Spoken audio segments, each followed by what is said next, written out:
Oke, Assalamualaikum warahmatullahi wabarakatuh. Selamat pagi, salam sejahtera untuk kita semua. Salam hangat para profesional Indonesia. Dalam rangkaian seminar pelayanan publik, saya juga menghadirkan seorang mantan CEO LKPN Antara, yaitu CEO tahun 2007 dan 2012. Beliau adalah Dr. Ahmad Muklis, yang saat ini mengikuti di dunia eksekutif strategik, ya. Beliau membuat sebuah buku yang sangat bagus sekali dalam merangkai sebuah cerita-cerita tentang pelayanan publik, dan itu di-share di berbagai pihak. Saya juga pernah hadir dalam bedah bukunya. Nah, untuk kali ini beliau akan menyampaikan gagasan-gagasan tentang revolusi pelayanan publik itu seperti apa dan contoh-contohnya di mana. Maka kita simak saja apa yang akan disampaikan oleh Pak Muklis ini. Terima kasih, kita simak bersama-sama. Terima kasih, salam kenal Pak Daniel ya. Alhamdulillah Pak Indra sudah tadi saya juga menyimak dengan seksama apa yang disampaikan oleh Pak Daniel dan Pak Indra. Senang sekali dari dua paparan tadi kita bisa merasakan ada hope ya, ada harapan, ada lampu yang menyala, dan ini harus tambah menyala, tambah besar. Dan saya meyakini inilah yang ada di dalam hati dan pikiran saya setelah saya sempat masuk ke dalam Pak Daniel. Saya sempat cobalah setelah saya di swasta lama, saya ketika diminta untuk membenahi atau transformasi kantor berita Antara, saya masuk ke dalam. Sebelumnya saya diundang oleh Pak Sofyan Jalil untuk menyusun blueprint dulu, blueprint mau kemana dan bagaimana ya semua transformasi itu. Setelah selesai dipresentasikan ke beliau, kemudian beliau bertanya, Anda pimpin 5 tahun Pak satu periode, bagaimana? Wah, saya izin dulu, kebetulan saya juga punya aktivitas di BINUS, di beberapa klien, saya izin dulu ke teman-teman di BINUS. Saya juga izin ke beberapa teman saya di perusahaan ya Pak Syafrin Antonio, dan semuanya mengendorse. Oke. Akhirnya saya masuk ke dalam. Ada KPI-nya. Saya waktu itu minta ke Pak Sofyan Jalil, how you evaluate me, Pak Sofyan? Pak Menteri, beliau mengatakan if you can transform and then antara ketemu bisnis modelnya dan sebagainya. Oke. Setelah selesai blueprint itu, saya kemudian ini apa namanya, mulailah memperkenalkan yang namanya asesmen. Jadi saya ingin membuat tim pada level GM ya, karena operasional penting. Pada level manajer mulai asesmen lagi. Saya ingin melihat siapa yang terbaik di antara mereka. Kemudian kita minta apa namanya LPPM, Enteng Raya untuk melakukan itu. Kemudian kita juga mulai engage, mulai menyusun corporate values. Kemudian kita menyusun bersama ya melalui workshop where to go, kemudian how to get there. Jadi proses engagement atau ownership dari setiap level tadi penting, karena ini penting. Ini lembaga negara yang tadinya birokratis, yang tadinya apa istilahnya langsung kepada presiden, itu tadi kepala Antara itu langsung kepada presiden. Oke, mohon maaf nih tadi saya lost connect Pak. Ya. Ini sekarang Pak Muklis ya? Izin ya Pak Kus ya, udah langsung ini nih. Siap. Sesi yang ketiga. Ada koneksi, aduh. Oke, maaf. Oke. Ya, jadi intinya transformasi gitu Pak Indra ya, Pak Daniel, dan ini saya juga belajar dari banyak teman, dan sebelumnya saya lama di biasanya di proses engineering. Saya pernah di Impact Integrated Control, satu consulting firm yang bergerak di proses. Kemudian saya sempat masuk ke korporasi di grup Citra, kemudian sempat membantu Pak Erick Thohir juga di grup Mahaka, dan kemudian BINUS di grup BINUS School. Nah, dari pengalaman-pengalaman itu, saya terutama waktu masih di Impact itu saya banyak bertemu dengan para leader. Nah, ini yang membedakannya. Kemudian setelah saya masuk ke apa yang dilakukan oleh Pak Jokowi dengan beberapa kepala-kepala daerah yang ada di Nusantara ini, Ini yang kemudian saya tuliskan di sini, Pak Indra dan Pak Daniel dan Bapak Ibu sekalian, nanti bisa di Google itu oleh Kementerian apa namanya apa tuh yang ASN itu, Kementerian ASN, ininya PDF-nya sudah disebarkan, bisa diakses di Google, bisa di Google dan bisa di-download, diterbitkan oleh Gramedia. Nah, intinya saya perhatikan seorang Ridwan Kamil misalnya, saya amati waktu beliau jadi wali kota di Bandung ya, kemudian Bima Arya di Bogor setelah saya baik, kemudian Pak apa namanya Nurdin Abdullah Bupati Bantaeng di Sulawesi Selatan, kemudian apa Emil Dardak ya, salah satu bupati, kemudian ada Supanyoto Bupati Bojonegoro, kemudian ada juga Bupati apa namanya yang Azwar Anas ya, termasuk juga di dalam buku ini banyak diceritain tentang apa namanya wali kota Surabaya Pak Ibu wali kota ya yang inspiratif ya. Numpang tanya Pak Muklis, Ibu Hermi masih di sana? Ibu Hermi di Antara. Iya, LKBN Antara. Oh, masih. Oh, oke. Saya udah selesai Pak, tugas saya sudah selesai Pak Daniel. Oh, oke Pak. Yes, Ibu Hermi rasanya masih di sana di Corporate Secretary. Oke. Jadi dari pengalaman itu Pak Daniel lihat tadi Bu Risma ya, wali kota Surabaya. Jadi ada 3 leader as a coach ini penting Mas. Jadi bagaimana leader itu bertanya where to go, kemana, mau dibawa kemana sebenarnya. Tadi Pak Daniel dan Pak Indra menceritakan tentang at the end. Iya. At the end itu apa yang mau dia deliver kepada customer-nya, atau siapa yang paling menentukan untuk berlanjutan bisnis atau bisnis. Jadi memang end in mind ini penting.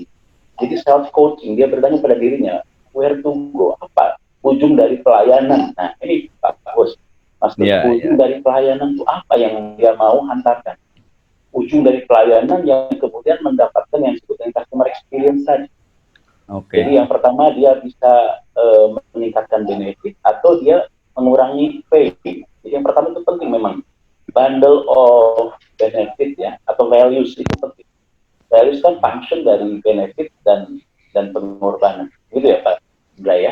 Dia mendapatkan benefit yang lebih tinggi dengan pengorbanan yang sama, atau dia mendapatkan benefit yang sama dengan pengorbanan yang lebih sedikit, atau tiga-tiganya dia mendapatkan benefit yang lebih tinggi dengan apa namanya pengorbanan yang lebih rendah. Nah kalau itu bisa dilihat, kemudian yang kedua yang Pak Indra bilang, experience, karena customer experience itu memang sesuatu yang tersimpan di hati, tersimpan di dalam relung yang terdalam, sehingga dia bisa word of mouth, dia menjadi ambassador dari brand. Jadi yang pertama itu, Mas Gus, pertanyaannya self coaching. What do I want to deliver? What the output atau what the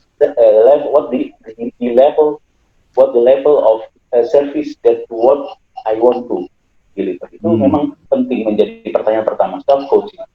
Kemudian setelah kita punya imajinasi yang jelas dan kita komunikasikan kepada tim, termasuk juga ke dalam budget ya Pak Indra ya, kita penting itu. Kalau nggak ada dalam budget itu nggak terjadi tuh.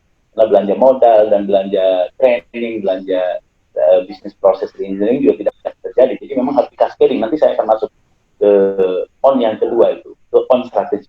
Yang pertama adalah misinya apa yang dia sedang mau deliver. Yang pertama. Jadi where to go itu. Pertanyaan kedua dalam self coaching ini adalah where are we now? Di mana hari ini? Nah, apakah para leader ini mengajak bicara nggak timnya? Di mana kita hari ini? Dari angka 10, kita berada di mana sekarang? Angka 6? Atau angka 5? Atau angka 4? Kalau kita mau tanya lagi kepada customer, kepada karyawan kita atau tim kita mau kemana? Kalau disebut dengan service excellence itu, angkanya berapa? Service excellence dari angka 0 sampai 1 dalam imajinasi yang sama yang kita bayangkan, angka berapa 1 sampai 10? Oh, kita sekarang angka 6. Kita mau naik ke angka berapa? Ke angka 10. Menurutmu angka 10 itu apa? Menurutmu angka 9 itu apa? Jadi imajinasi itu itu sama bayangan customer experience yang kita ingin harapkan. Jadi pertanyaan kedua adalah where are we now? Pertanyaan kedua. Pertanyaan yang ketiga, ini yang jadi tugas leaders. Tadi Pak Indra dan Pak Daniel menceritakan tentang get things done. Gimana nih mentransfer atau mendeliver untuk mengubah dari angka 5 ke angka 9 tadi, Mas. Di sini tugas leader. Jadi dia punya prioritas. Dia punya semacam Pareto gitu ya, Mas Pak Indra ya. Pareto. Jadi dia punya, pokoknya saya tiap minggu, saya masih ingat waktu di Antara saya selalu meeting itu setiap hari Selasa jam 7 pagi. Itu yang saya tim kita review. Gimana kita hari ini dalam proses transformasi ini. Dari angka yang kita ingin tuju ini, kita sekarang di etapa berapa. Jadi memang pertanyaan ketiga itu how to get there. Dan itu dievaluasi setiap bulan, setiap 3 bulan, setiap 6 bulan, bahkan setiap minggu. Semakin operasional, semakin intens lakukan review. Pada level yang berkaitan dengan customer engagement atau customer experience, kita harus bisa melibatkan mereka, bahkan sampai pada daily. Hari-hari, para karyawan atau tim kita ini engage dan tahu bahwa pelayanan kita masih berjarak dengan target. Nah, 3 pertanyaan itu, Mas Gus, menurut saya, where to go. Kemudian yang kedua, where are we now? Kemudian yang ketiga, how to get there. Nah, saya ini, Mas Pak Indra dan Pak Daniel dan para pemirsa atau sahabat-sahabat pembelajar semuanya, mencoba menuangkannya dalam sebuah buku ini nih. Ini nanti bisa di Google Drive karena sudah free ya, dari ada sekitar 29 leaders ya yang saya amati, dan itu ternyata terjadi transformasi, Pak Indra. Jadi ini ada berita yang cukup memberikan harapan ya. Dan saya coba, Pak Indra, misalnya saya ngurus KTP ya, KTP saya paspor sekarang alhamdulillah. Jadi betul-betul standar. Jadi semua dokumen kita kirim dulu, ada yang pakai email, kemudian dapat tanggal dan jam. Hari apa saya dapat waktu. Dengan biaya yang sama, saya datang ke kantor paspor, alhamdulillah dalam waktu kurang dari 1 jam saya selesai. Jadi tidak ada lagi antrian dan tidak ada lagi di pintu kantor imigrasi itu tawar-menawar atau ada tawaran-tawaran. Itu yang pertama. Kemudian saya juga sudah coba masuk urusan SIM. SIM saya hilang, kemudian saya urus SIM. Alhamdulillah prosesnya sudah sangat berbeda. Ini kebetulan saya temukan pengalaman sendiri. Kemudian juga urusan tanah.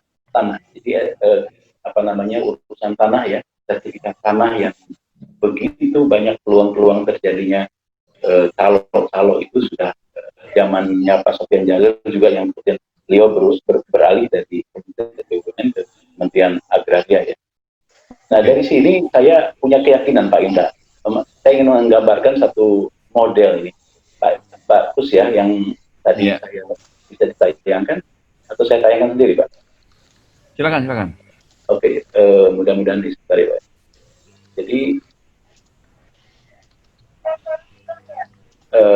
Jadi dalam model ini saya lihat pertama memang yang pertama yang harus kita bangun adalah kesadaran misi dari atau kesadaran bahwa tugas kita ini punya mandat atau punya sesuatu yang mulia yang sedang dijalankan. Jadi ada satu kesadaran misi, dan bahkan kemudian di situ nggak lagi di panelis aja, Bu, nggak apa-apa, teman saya lagi bicara. Ya, gimana, Bu? Bisa saya tayangkan ya? Silakan. Nih, Pak. Ini Pak mungkin bisa membantu, ada tim yang bisa membantu PPT yang ada di saya. Kebetulan karena harus pakai Zoom kan. Oke, Pak coba. Jadi yang pertama adalah kesadaran values, misi, visi itu menjadi awareness yang pertama ya, Pak. Jadi kita ini dalam mandat yang besar untuk melakukan sesuatu yang baik, yang benar, yang bermanfaat. Ini Pak Indra, dalam pengalaman saya ya, ketika bertanya kepada para leaders ini, mereka sedang menjalankan tugas mulia. Itu yang pertama. On yang kedua dalam model ini adalah itu harus ditransfer ke dalam strategi. Dia tidak mungkin ada di kepalanya. Dia harus cascading atau dia harus turunkan ke dalam strategi. Dan ini sesuatu yang ada di korporasi sampai ke level operasional, ke level bisnis. Jadi yang kedua adalah pada yang kita sebut sebagai strategi on. Jadi on yang pertama adalah on mission, yang kedua adalah on strategi. Yang ketiga ada yang disebut sebagai alignment. Pengalaman Bapak Ibu sekalian, banyak orang, para leaders yang masuk ke dalam transformasi tapi nggak nyambung. Kanan kiri, bawah atasnya nggak nyambung, akhirnya budgetnya nggak ketemu, kemudian juga yang berjalan antara yang diinginkan dengan yang realisasinya nggak nyambung. Jadi harus disambungkan. Sebenarnya Kaplan dan Norton sudah menawarkan ada disebut dengan strategi map. Saya pakai itu. Saya sering meminta kepada leader, ayo kita cascading dulu, nyambung nggak nih apa yang Anda inginkan dengan apa yang ada di lapangan. Dan ketika dibuat strategi map, ternyata banyak yang nggak nyambung. Itu yang kemudian di-alignment. Itu yang ketiga. Yang keempat adalah yang disebut sebagai corporate corporate plan-nya harus nyambung juga. Jadi harus ada dalam budget, harus ada dalam anggaran, harus ada dalam perencanaan di tingkat bisnis corporate maupun ke tingkat bisnis unit. Itu yang keempat. Yang kelima ini yang menarik Pak Indra, dan ini pengalaman. Kita harus punya prioritas. Jadi pada level bisnis harus punya prioritas. Pada level corporate harus punya prioritas. Jadi ada paretonya. Apa yang tiap minggu harus diikuti, tiap hari diikuti. Jadi leader ini merasa itu penting. Itu yang saya lihat. Misalnya Kang Bima di Wali Kota Bogor, dia merasa pelayanan publik ini penting. Beliau ikuti, bahkan tiap minggu beliau meeting dengan timnya. Atau Bu Risma, beliau sampai belusukan gitu. Pak Jokowi juga waktu di Solo belusukan. Jadi yang dibelusukan itu adalah yang prioritas, yang memang dia ingin deliver. Demikian juga Pak Nurdin Abdullah ketika beliau ingin merapikan pantai di Bantaeng, itu beliau belusukan ke sana. Memastikan bahwa anggarannya tersedia, kemudian anggaran itu terdeliver sampai pada pelayanan yang paling operasional. Nah itu, saya terakhir ya sekitar setahun yang lalu berkunjung ke Sulawesi Selatan karena beliau jadi gubernur. Beliau mengatakan bahwa penting masyarakat itu didengar. Nah beliau minta seluruh aparat itu untuk datang pagi, lebih pagi, dan mendengarkan presensi. Seperti juga Pak Kang Yoto, Bupatinya Bojonegoro. Jadi presence, hadir sepenuhnya, mendengarkan. Karena banyak yang tidak bisa ditangkap oleh mekanisme birokrasi, Pak Indra. Birokrasi tidak bisa menangkap semuanya, tapi dengan adanya coffee morning atau adanya tempat ngopi, ya, warga bisa masuk pagi-pagi sebelum jam 7, tapi di atas jam 7 harus ikuti prosedur, tapi sebelum jam 7 bupati atau gubernur itu sudah hadir, sehingga bisa mendengarkan apa yang menjadi penting. Dan kemudian kita juga masuk ada yang disebut, nah, on yang ke-6 Pak Indra, Pak Daniel, saya menyebutnya hands on. Jadi pemimpin ini harus memastikan apa di kepalanya itu nyambung di lapangan. Jadi on yang ke-6 itu hands on. Jadi dia memang memastikan bahwa itu get things done. Dan yang terakhir nomor ini saya monggo masuk ke dalam model yang 7 itu. Dan kita lihat yang 7, on yang ke-7 ada yang disebut sebagai improvement. Jadi continuous improvement. Terus continuous improvement. Jadi memang ada keinginan untuk selalu besok harus lebih baik. Ada keinginan terus bahwa untuk semester yang akan datang harus lebih baik. Bahwa tahun berikutnya harus lebih baik, dan itu jadi spirit terus ada spirit improvement itu terus pada semua level, bukan pada ini Pak Nur Abdullah ya. Ini contoh kereta api, kita sudah lihat, ini salah satu contoh ya dalam buku itu, bagaimana Pak Jonan dengan Pak Wimbo, dan Pak Wimbo ini kolega sekarang di komunitas eksekutif coaching. Saya tahu ya tahun 2008 ketika Pak Jonan mulai ya, kebetulan dia juga datang ke kantor kita komunikasi dan menyampaikan ini kepada seluruh tim, mau kemana gitu, ingin mengganti supaya tidak ada pungli dan sebagainya, dan terjadi. Beliau pimpin sendiri, beliau sampai pada saat-saat sedang crowded ya, mau lebaran, beliau datangi tempat-tempat pelayanan. Kemudian yang paling penting pembayaran menjadi cashless ya. Ketika cashless maka tidak ada lagi masinis menerima uang, dan itu luar biasa. Next. Jadi terjadilah hari ini kereta api. Nah ini tadi yang saya ceritain paspor. Saya udah coba sendiri. Paspor dengan biaya yang sama, waktu yang sama berlaku untuk semua. Tidak ada lagi. Dulu saya masih ingat ditawarin, Bapak kalau mau 1 hari selesai harganya 1 juta. Nah, tapi kalau untuk prosedur harganya 250 juta, 250 ribu itu dulu. Tapi hari ini sama harganya sama dan itu berlaku untuk semua. Kalau tidak sama kita bisa laporkan. Next. Nah, saya ingin masuk ke model yang 7 tadi, John. Ya ini dia, Pak Indra, Pak Daniel. Saya ingin ini hasil dari pengamatan saya. Jadi on yang 7 ini bahwa ini nyambung nih, ini nyambung. Jadi kemuliaan pada misi, kemudian ke dalam strategi harus di cascading, harus dikomunikasikan, kemudian pada alignment, kalau enggak nyambung, enggak jalan, ibaratnya macet jalan. Kemudian yang keempat adalah semuanya harus dibudgetkan, semuanya harus direncanakan, harus menjadi korporasi, menjadi sesuatu yang engage di dalamnya. Kemudian yang kelima adalah ada prioritas. Nah ini penting, ada prioritas. Jadi leader harus punya, mau pelayanan publik yang menjadi tema hari ini dengan Mas Gus, maka pelayanan publik seperti apa yang kita ingin deliver? Pelayanan publik apa, atau at the end of the service, apa yang menjadi customer experience? Ini yang kita perlu. Nah, baru kemudian nomor 6, hands on. Pelayanan publik seperti itu kita tongkrongin atau kita pastikan berjalan. Ada nggak anggarannya? Berjalan nggak dalam implementasinya?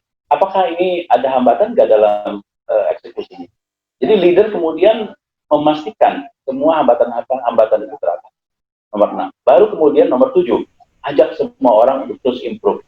How to improve the service tomorrow compared to today. Apa yang hari ini belum berhasil kita lakukan? Bagaimana mengatasinya? Jadi sini Pak Indra, Pak Daniel, karena saya sekarang banyak bergerak di bidang eksekutif coaching, pertanyaan ini yang harus ditanyakan. How do I get better? How do I serve better? Itu nomor 7. Terakhir, sebagai kesimpulan, mohon diklik. Jadi pada akhirnya 7 on ini kembali kepada antusiasme atau misi, nobility, ataupun kebaikan, ataupun keindahan dari amanah atau tugas yang sedang diemban oleh para leader. Kalau dia merasakan ini hanya sebagai jabatan sementara dan tidak ada nilai dan tidak ada nilai pelayanan di situ, tidak ada kasih di sana, maka itu akan kering dan garing. Tapi kalau dia merasa ini adalah kesempatan untuk melakukan transformasi, kesempatan untuk mendeliver layanan, kesempatan untuk mengukir sejarah, maka antusiasme ini akan menyebar pada seluruh karyawan. Dia akan melakukannya dengan antusias, dia akan melakukannya dengan semangat. Begitu Pak Indra, Pak Daniel, dan Bapak Ibu sekalian. Jadi saya ingin mengajak kepada seluruhnya bahwa ini sebenarnya milik kita semua dan tidak ada kecualian, karena kasih sayang ini milik semua.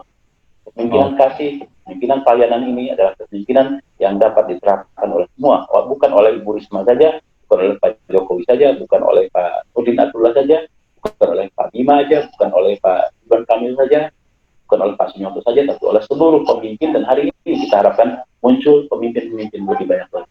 Saya kira itu. Baik, terima kasih. Luar biasa.